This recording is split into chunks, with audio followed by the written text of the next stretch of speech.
Hello, and welcome back to Coin Lady channel.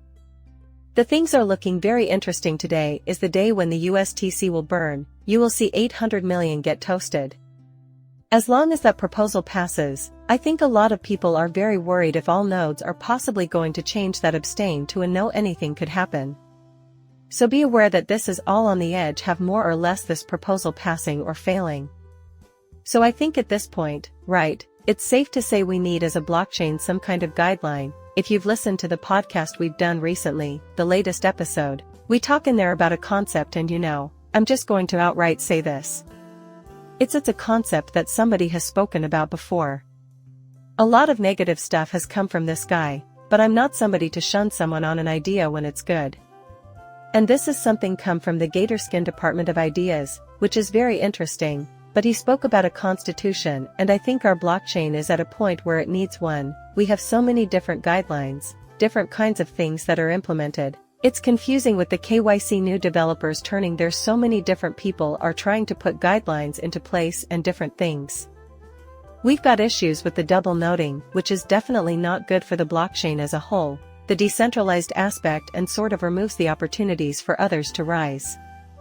And for new validators to join the active set and start making something of themselves and providing for this blockchain, I think it's really bad. And the more people that just accept into the double noding thing, the worse it's going to get, really, and it will just become a very centralized situation, and it will turn into a Sybil attack. So I think we're at a point, like I said, where the chain needs a constitution. And what I mean by all of these different kinds of things, right, we've got the paper job. Does the paper job exist? Is it something that we're all abiding?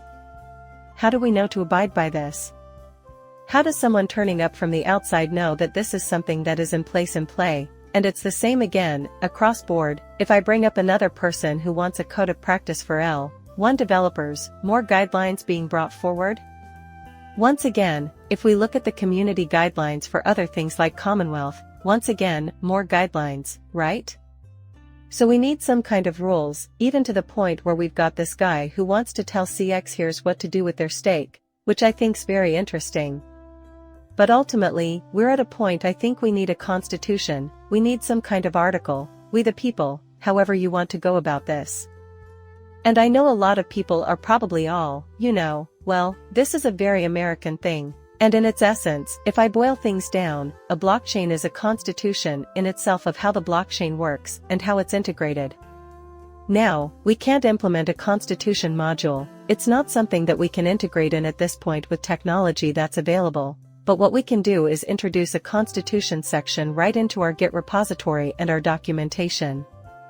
And this should be changeable by a governance just like the constitution in any country that uses that kind of method. It's interchangeable. And what we could therefore do, right, is added to the document system.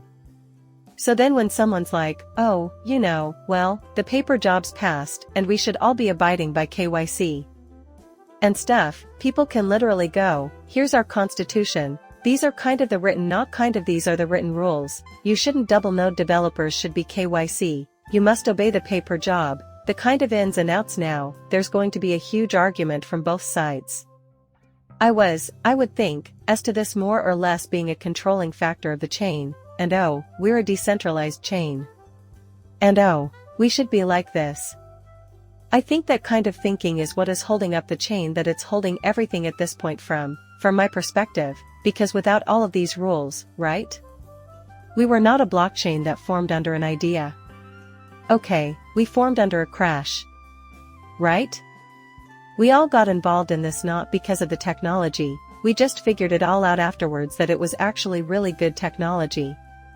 We have got involved in some really good, and it could be a community-owned coin, but being so big, having so many different validators, different rules, different guidelines, and the biggest argument would be from those double noding it simply is there's not a guideline, there's not a rule, there's no law that says, I can't do this. Whereas if we write the constitution and they would have to abide by things, and like I said at this point, right, I think it's a really responsible do.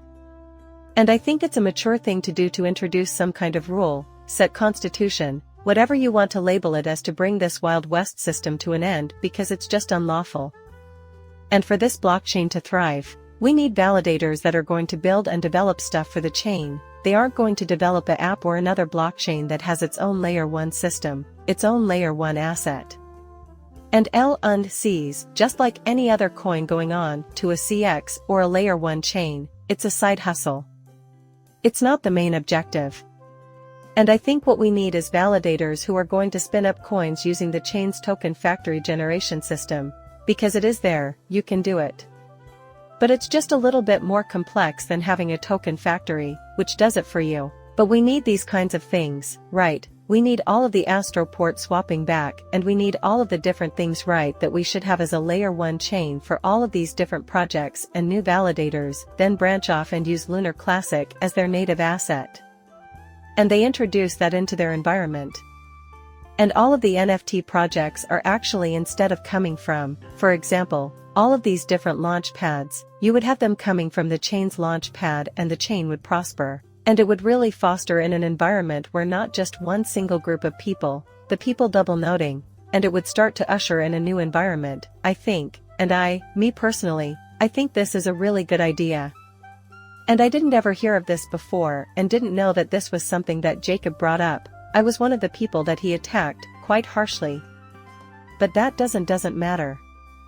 For me, like I said, a good idea is a good idea at the end of the day. And I'm willing to see where this could go. But what I want to do is see how you're feeling about this, how you think about this, how you're reacting to this, and what your kind of ideas are with this.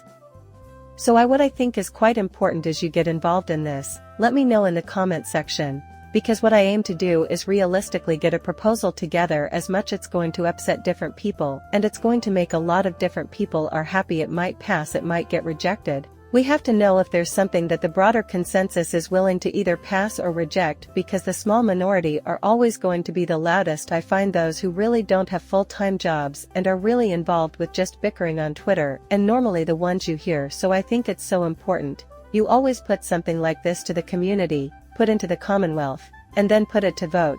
A constitution that brings in a rule set that we can all abide by.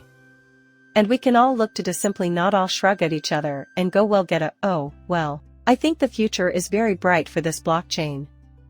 But for it to become brighter, I feel like we just need to foster in this environment that brings up new validators and introduces a totally new mindset as to why double nosing's bad and why this is really bad for the chain, and how you should be really encouraging other validators to move on upwards. And I think it's really important, but at the same time, I think you're all very important to this blockchain because you're the ones who make it what it is. Let me know what you're thinking.